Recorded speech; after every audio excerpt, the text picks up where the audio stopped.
Hello everyone and welcome back to Affinity for Commander. My name is Alex. And my name is Martin. And today we're going to be looking at probably one of the best Sultai commanders ever made. Ahem. Well, I said probably. Anyway, if you like any of the cards we discussed today or even want to purchase the deck for yourself, then be sure to do so via our affiliate links in the video description. It won't cost you anything extra to do so, but it really helps out the channel. Now, let's get on to our dynamic duo. Zimone and Dina are a 3/4 legendary human druid for 1 black, 1 green and 1 blue mana. They read, whenever you draw your second card each turn, target opponent loses 2 life and you gain 2 life. And tap, sacrifice another creature, draw a card. You may put a land card from your hand onto the battlefield tapped. If you control 8 or more lands, repeat this process once. These legends make it clear that the deck needs to focus around drawing multiple cards in your turn to get that sweet life drain effect. Plus, the sack ability on a creature in the command zone is also amazing.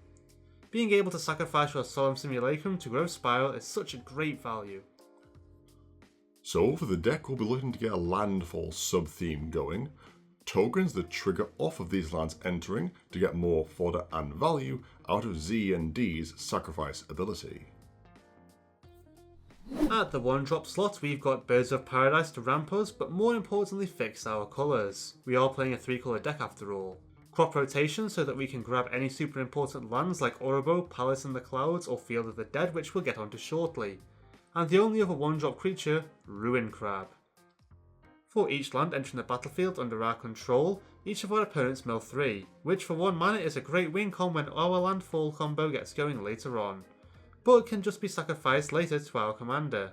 We're also running Brainstorm to immediately trigger our general's first ability and some interaction in an offer you can't refuse and Tragic Slip.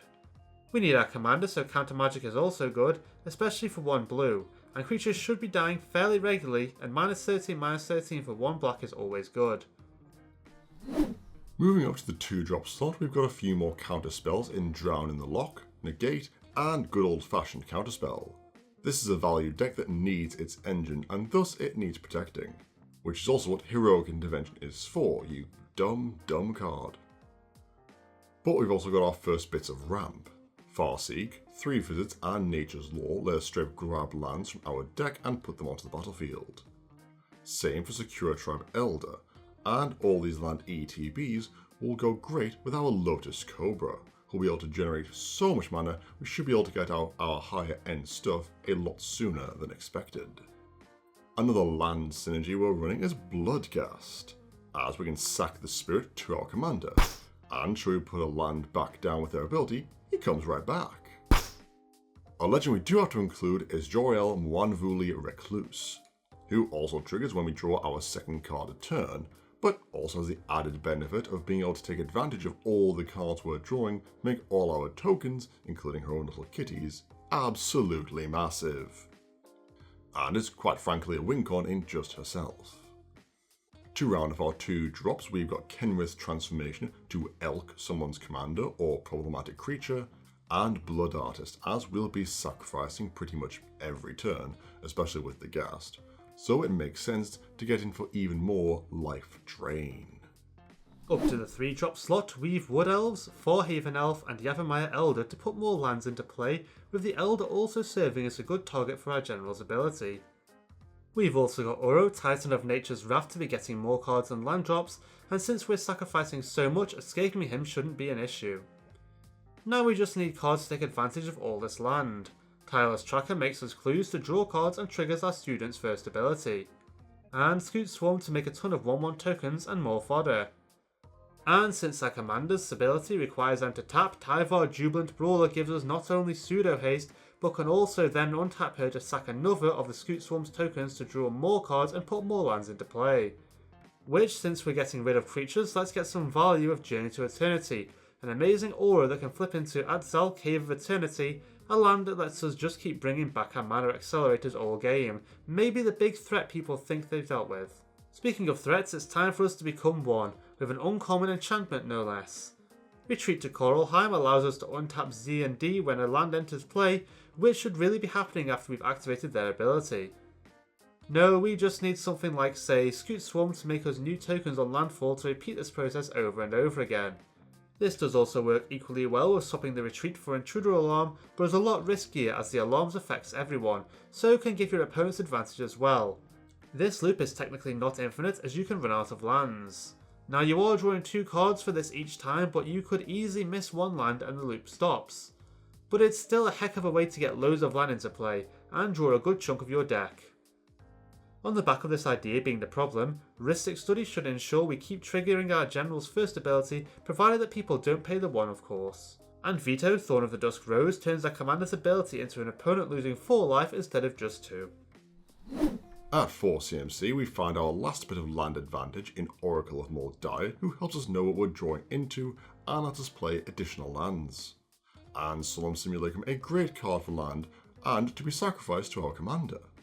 We're also running Merrin of Clan Noltoth in the 99, as being able to grab back a creature we've put in the bin for the glory of our general is great value and only gets better the longer she's out. Since we're hoping to have more lands than the mono green player, wiping the board shouldn't be too much of an issue, so Damnation is a good, honest way of doing that. And finally, a new card from March of the Machine, C Double. A card we will definitely be getting both modes for. Here we can copy someone's kill or draw spell and create a copy of the best creature on board, all for 4 mana. Moving up to the 5 mana slot, we've got a pair of loathsome enchantments in Exquisite Blood and Sanguine Bond, which when in play together create an infinite loop of life loss for our opponents provided we get 1 trigger from Zimone and Dina.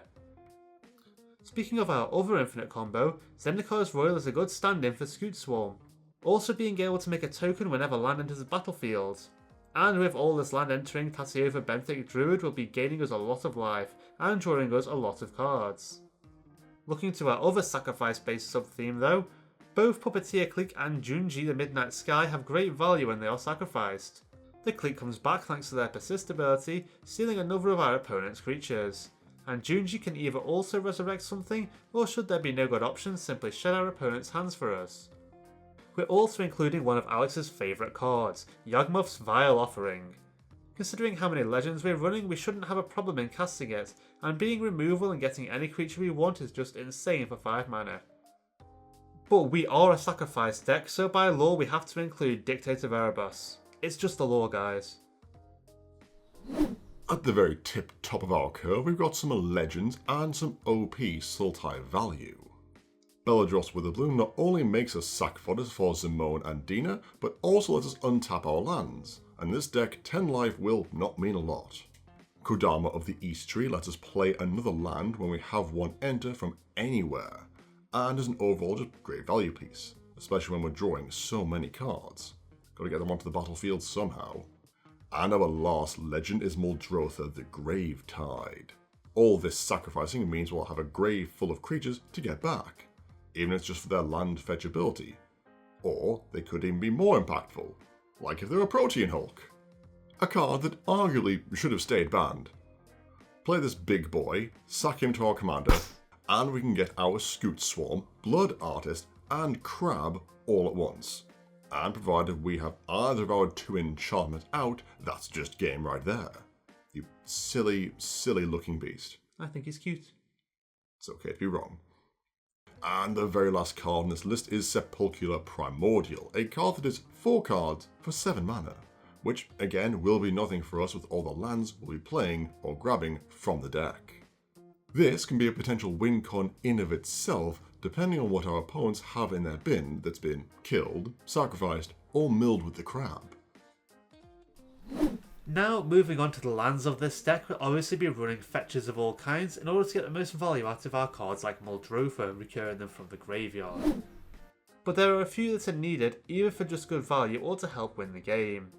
Field of the Dead is another Scoot Swarm replacement, making zombies instead of insects for our retreat combo, and is a lot harder to remove. Ghost Town and Oboro Palace in the Clouds can ensure we always hit at least 1 or 2 lands a turn by bouncing them back to our hands. And finally, Takanuma Abandoned Mire lets us get out our key creatures like the Swarm or Joriel to make our board swole enough to get in for those last few points of damage. Overall, Zimone and Dina are an incredibly strong pairing. Hopefully a consistent life-draining effect, constant land drops and drawing cards, what's not to like? Even the cost of sacrificing a creature really isn't so if we're targeting something like Yavimaya Elder or Solium Simulacrum. Or Protean Hulk. Or Protean Hulk. Z&D give us a strong sacrifice and land-based commander in Sultai. Like we needed another one? Who is still a new and refreshing take on the theme with an incredibly strong ability.